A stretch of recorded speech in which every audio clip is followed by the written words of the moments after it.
मसीह की दोस्तों, आज इस वीडियो में हम आपको एक ऐसी रहस्यमयी कहानी सुनाने जा रहे हैं जो सृष्टि की शुरुआत से भी पहले की है। एक ऐसा रहस्य जिसे बाइबल के अधिकांश पन्नों में सिर्फ संकेतों में छिपाया गया है ताकि साधारण आंखें उसे सीधे देख न सकें। मगर अगर आप ध्यान से सुनेंगे तो यह वीडियो आपको उन छिपे द्वारों तक ले जाएगा जहां सारी कड़ियां मिलकर एक बड़ा चित्र बनाती हैं। एक ऐसा चित्र जो इतिहास, ब्रह्मांड और आत्मा की गहराइयों में छिपे तथ्यों को उजागर करता है। कल्पना करिए एक ऐसा क्षण जब न समय था, न आकाश, न पृथ्वी, न सूर्य की गर्मी थी, न तारों की चमक, न हवा का झोंका, न जीवन की कोई आहट थी। चारों तरफ केवल एक असीम मौन था। न रोशनी थी, न अंधकार, न गति थी, न ठहराव। सिर्फ एक ही उपस्थिति थी और वह थी परमेश्वर की, जो स्वयं में परिपूर्ण, स्वयं में अनंत और स्वयं में चेतना का स्रोत था। न कोई सृजन था, न कोई दृश्य, फिर भी वह मौन सजीव था, क्योंकि उसमें उस वचन की संभावना थी जो सब कुछ रचने वाला था। और फिर जब समय ने पहली बार सांस ली, तब उस परम मौन को चीरती हुई एक आवाज गूंजी, प्रकाश हो, और प्रकाश हुआ। ये कोई साधारण प्रकाश नहीं था, यह उस दिव्यता की पहली अभिव्यक्ति थी जो हर तारे, हर ग्रह, हर जीव और हर आत्मा की मूल ऊर्जा है। ये वही क्षण था जब समय की धारा पहली बार बहनी शुरू हुई और सृष्टि का पहिया घूमने लगा। मगर दोस्तों, यही वह क्षण है जहां हम बाइबल की सबसे पुरानी किताब अय्यूब में झांकते हैं, जहां एक रहस्यमयी प्रश्न उभरता है।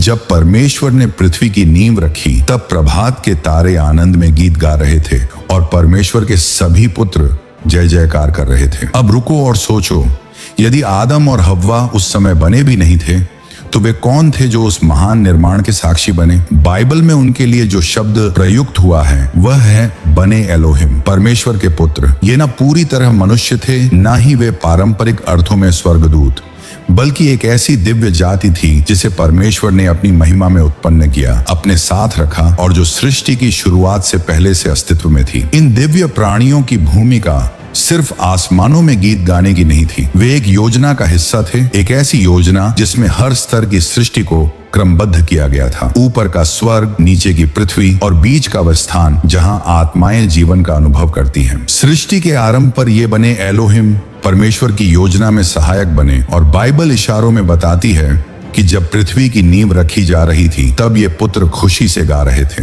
परंतु आश्चर्य की बात है कि उत्पत्ति की किताब, जो हमें उस निर्माण की कहानी सुनाती है, इस पूरी सभा को लगभग चुपके से पार कर जाती है, जैसे किसी ने जानबूझकर उनकी कहानी छिपा ली हो, या जैसे इस रहस्य को इतना भारी माना गया हो कि आम मानव मन उसे एक साथ न सह सके। और अब ध्यान दो, उत्पत्ति अध्याय 1 वचन 1 कहती है, परमेश्वर ने आकाश और पृथ्वी की रचना की, और तुरंत बाद एक वचन 2 में लिखा मिलता है, पृथ्वी उजाड़ और सूनी थी और अंधकार गहराई पर था। यहाँ एक अजीब सा खालीपन है, एक मौन विराम जो बहुत कुछ कहता है।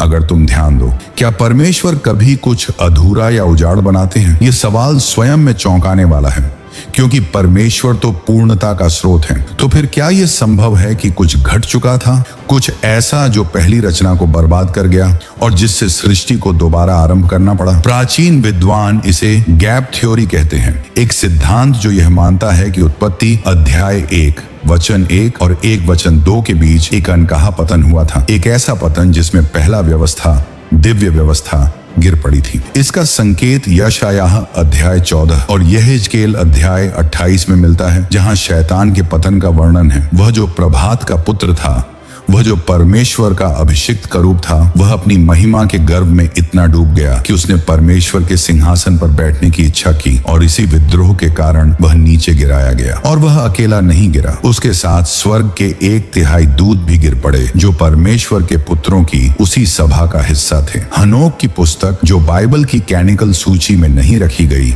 मगर प्राचीन यहूदी और ईसाई परंपराओं में गहरी सम्मानित रही है, हमें बताती है कि इन गिरे हुए स्वर्गीय पुत्रों का एक समूह, जिसे वॉचर्स कहा गया, पृथ्वी पर उतरा और उन्होंने मनुष्यों की पुत्रियों से संबंध बनाए। इससे जो संतान उत्पन्न हुई उसे नेफिलिम कहा गया, एक भयंकर और विकृत जाति जो न केवल शारीरिक रूप से बलशाली थी, बल्कि आत्मिक रूप से भ्रष्ट भी थी। उन्होंने मानवता को वो ज्ञान सिखाया जो उस समय निषिद्ध था, धातु गलाना, अस्त्र बनाना, ज्योतिष, जड़ी बूटियों से जादू करना, आत्मिक काले विज्ञान का ज्ञान, और यह सब उस दिव्य व्यवस्था के बाहर जाकर था। इसलिए यह ज्ञान पाप में बदल गया और पृथ्वी पर हिंसा, भ्रम और विद्रोह फैल गया। परमेश्वर ने इसे अधिक समय तक सहन नहीं किया और तब वह निर्णायक क्षण आया जब जल प्रलय ने पूरी पृथ्वी को ढंक लिया और सब कुछ बहा ले गया। नेफिलिम का शारीरिक अस्तित्व नष्ट हुआ, मगर उनकी आत्माएं, जो अब अपवित्र आत्माएं या राक्षस आत्माएं कहलाती हैं, आज भी इस पृथ्वी पर भटक रही हैं और अलग अलग रूपों में मानवीय जीवन को प्रभावित कर रही हैं। पर दोस्तों, यह कहानी सिर्फ इतिहास की किताब में बंद नहीं है, ये वर्तमान में जीवित है और भविष्य में फिर से सिर उठाने वाली है। आज जब हम यीशु मसीह को परमेश्वर का पुत्र कहते हैं तो यह सिर्फ एक उपाधि नहीं है,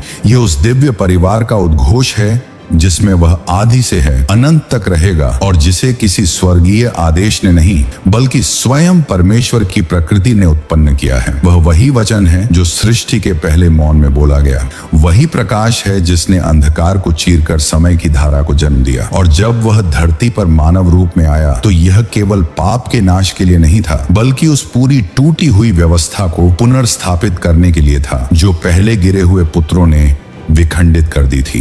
अब हम ऐसे युग में जी रहे हैं जहां वह सब फिर से लौट रहा है, नए नामों में, नई तकनीकों में, पर उसी आत्मा के साथ। आज जो यूएफओ, एलियन, ट्रांसह्यूमैनिज्म, न्यू एज चेतना, डीएनए मॉडिफिकेशन और आत्मदेवत्व के विचार फैल रहे हैं, वे सब उसी आत्मिक विद्रोह की आधुनिक अभिव्यक्तियां हैं जो पहले भी मानवता को विनाश की ओर ले गई थी। ये कोई संयोग नहीं है कि आज की दुनिया फिर से एक वैश्विक व्यवस्था, एक संयुक्त धर्म, एक साझा चेतना की बात कर रही है, क्योंकि यह सब उस अंतिम संग्राम की तैयारी है जहां परमेश्वर के पुत्र और वे गिरे हुए पुत्र एक बार फिर आमने सामने होंगे। और दोस्तों, यही वह मोड़ है जहां तुम और मैं खड़े हैं। यह कहानी अब तुम्हारे वर्तमान से जुड़ चुकी है और तुम्हारे भविष्य की दिशा इसी पर निर्भर करती है कि तुम इस रहस्य को कैसे समझते हो। लेकिन अब हम उस अध्याय में प्रवेश करने जा रहे हैं जहां वो दिव्य प्राणी, परमेश्वर के पुत्र, धरती पर कदम रखते हैं और एक ऐसी कहानी शुरू होती है जिसे जानबूझकर इतिहास के पर्दे के पीछे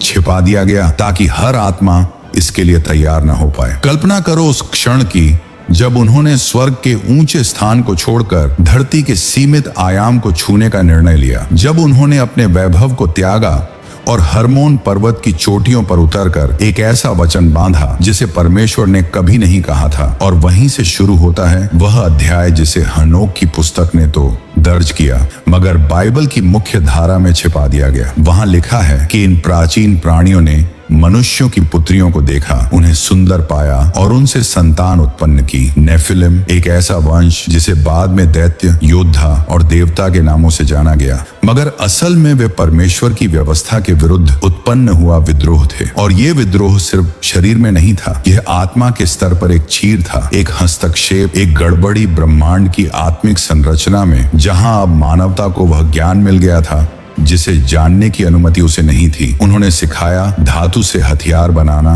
उन्होंने बताया तारे और नक्षत्रों के माध्यम से भाग्य पढ़ना, जड़ी बूटियों और जादू की वह विद्या दी जो जीवन नहीं बल्कि अराजकता लाती है।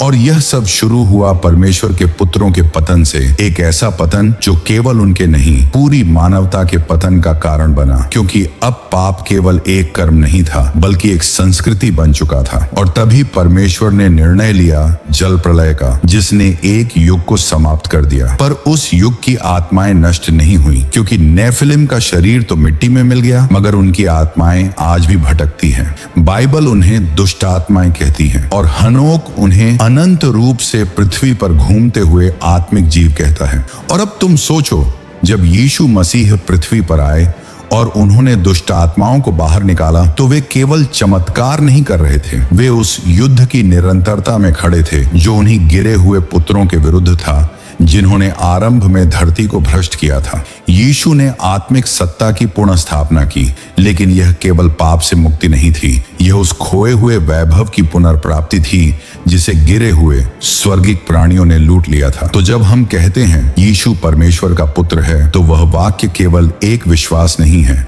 वह एक युद्ध घोष है, एक घोषणा है कि अब वैध उत्तराधिकारी वापस आ गया है और विद्रोही व्यवस्था को हटाया जाएगा। लेकिन दोस्तों, यही वो जगह है जहां कहानी हमारे वर्तमान से जुड़ती है, क्योंकि आज भी वो आत्माएं सक्रिय हैं। आज भी वह रहस्य जो गिरे हुए पुत्रों ने फैलाया था, आधुनिक विज्ञान, तकनीक और ज्ञान की शक्ल में हमारे चारों तरफ है। क्या आपने कभी सोचा है कि एआई, जेनेटिक्स, डीएनए एडिटिंग, ये सब उस पुराने ज्ञान की ही नई परछाइयां हैं जिसे पहले कभी निषिद्ध माना गया था? क्या यह वही पुनरावृत्ति नहीं है जिसकी भविष्यवाणी यीशु ने की थी कि जैसे नूह के दिनों में हुआ था वैसे ही मनुष्य के पुत्र के आगमन से पहले होगा? तो अब आप समझो, यह कहानी केवल एक इतिहास नहीं है, ये एक चेतावनी है, एक पैटर्न है जो फिर से दोहराया जा रहा है। गिरे हुए परमेश्वर के पुत्रों ने धरती पर विद्रोह बोया और फिर परमेश्वर ने जल प्रलय से धरती को शुद्ध किया ताकि वह अशुद्ध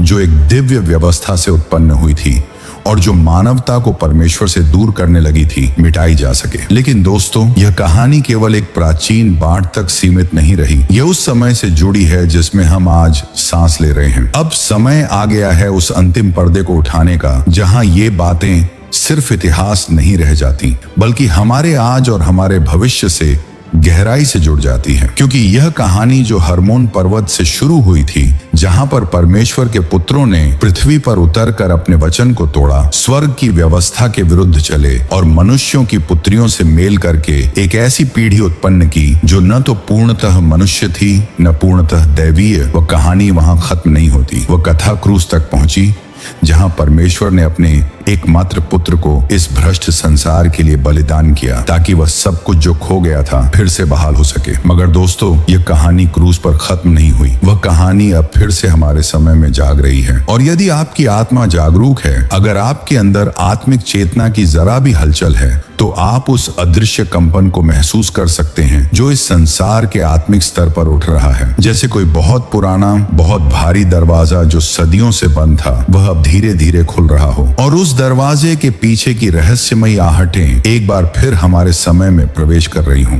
क्या आपने कभी सोचा है कि आज की जो संस्कृति तेजी से उभर रही है, वह किस दिशा में जा रही है? जहां स्वतंत्रता के नाम पर हर सीमा को तोड़ा जा रहा है, जहां आत्मज्ञान की आड़ में आत्म पूजा को बढ़ावा दिया जा रहा है और जहां विज्ञान ने अब आत्मा के अस्तित्व को ही नकार देना शुरू कर दिया है। क्या ये सब उसी गिरे हुए वंश की विरासत नहीं है जिसने एक बार स्वर्गीय योजना के विरुद्ध जाकर पृथ्वी को भ्रष्ट किया था? जब यीशु मसीह अपने शिष्यों से कहते हैं कि जैसे नूह के दिनों में था वैसा ही मनुष्य के पुत्र के आगमन से पहले होगा, तो यह केवल कोई रूपक या प्रतीक नहीं है।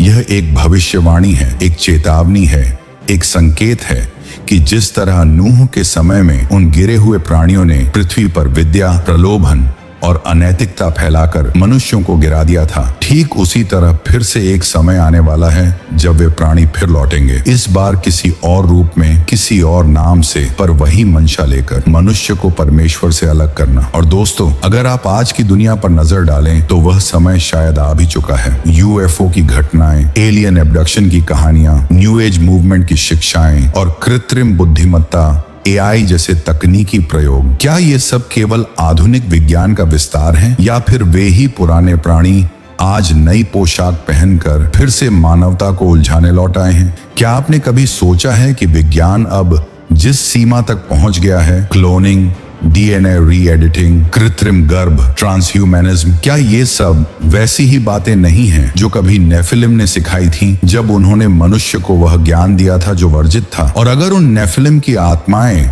जो जल प्रलय में शरीरहीन हो गई थीं, आज भी इस पृथ्वी पर हैं, तो वे किस रूप में काम कर रही हैं? क्या वे अब तकनीक के माध्यम से, डिजिटल माध्यम से मानव चेतना में घुसपैठ करने की योजना बना रही है ताकि इस बार वे बाहर से नहीं बल्कि भीतर से मानवता को बदल सके? आज जब पूरी दुनिया एक वैश्विक सरकार, एक वैश्विक धर्म और एक वैश्विक चेतना की ओर बढ़ रही है, तो क्या यह वही अंतिम योजना नहीं है जिसकी ओर प्रकाशित वाक्य हमें संकेत करता है। एक ऐसी व्यवस्था जहां सत्य की जगह भ्रम बैठता है, जहां परमेश्वर की जगह स्वयं को पूजने की संस्कृति बनती है और जहां वह अंतिम टकराव होता है उस एक सच्चे पुत्र और उन विद्रोही पुत्रों के बीच जो स्वयं को प्रकाश का स्वर्गदूत दिखाकर मानवता को पुनः बहकाते हैं। दोस्तों, यह समय केवल भविष्य की प्रतीक्षा का नहीं है, यह समय निर्णायक है। यह वह क्षण है जब आत्मिक युद्ध अपनी पराकाष्ठा पर पहुंच रहा है। अब बात किसी भविष्यवाणी की नहीं रही, अब बात है तुम्हारे निर्णय की, तुम्हारी समझ की और तुम्हारे आत्मिक जागरण की। क्योंकि अब जो रहस्य तुम्हारे सामने प्रकट हुआ है वह केवल जानकारी नहीं है, वह तुम्हें मांगता है, तुमसे एक उत्तर चाहता है। या तो तुम उस सत्य की सेना में खड़े हो जाओगे जो यीशु मसीह के नेतृत्व में अंतिम विजेता होगी, या फिर उस सुंदर भ्रम में बह जाओगे जो देखने में आकर्षक है लेकिन आत्मा के लिए घातक है। इसलिए दोस्तों, ये वीडियो यहाँ समाप्त नहीं होता। ये एक आह्वान है, एक पुकार है, तुम्हारी आत्मा के भीतर की गहराई को जगाने वाली एक गूंज है कि अब समय है नींद से जागने का। अब समय है उस अदृश्य को देखने का जो अब प्रकट हो रहा है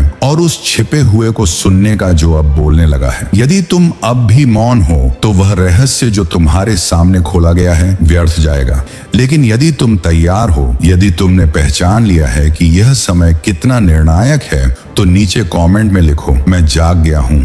क्योंकि अब यह रहस्य केवल जानकारी नहीं रहेगा, यह तुम्हारा अस्त्र बनेगा, तुम्हारी ढाल बनेगा सत्य की स्थापना के लिए। क्योंकि अंत अब दूर नहीं और तुम इस युग के उस भाग्य निर्णायक क्षण का हिस्सा हो जहां सब कुछ तय होगा। जागो और सच्चाई की ओर चल पड़ो, क्योंकि जो कुछ आने वाला है वह केवल चेतावनी नहीं है, वह परिवर्तन है, वह न्याय है और वह विजय है उस मसीह की जिसने क्रूस पर सब कुछ देकर ये रास्ता हम सब के लिए खोला। अगर आपको हमारा ये वीडियो पसंद आए तो वीडियो को लाइक करें, अपने प्रियजनों के साथ शेयर जरूर करें और आपके अपने चैनल को सब्सक्राइब भी करें ताकि नई वीडियो की नोटिफिकेशन आपको मिल सके। मिलते हैं एक नई वीडियो में, तब तक के लिए परमेश्वर आप सभी को आशीष दे। आमीन।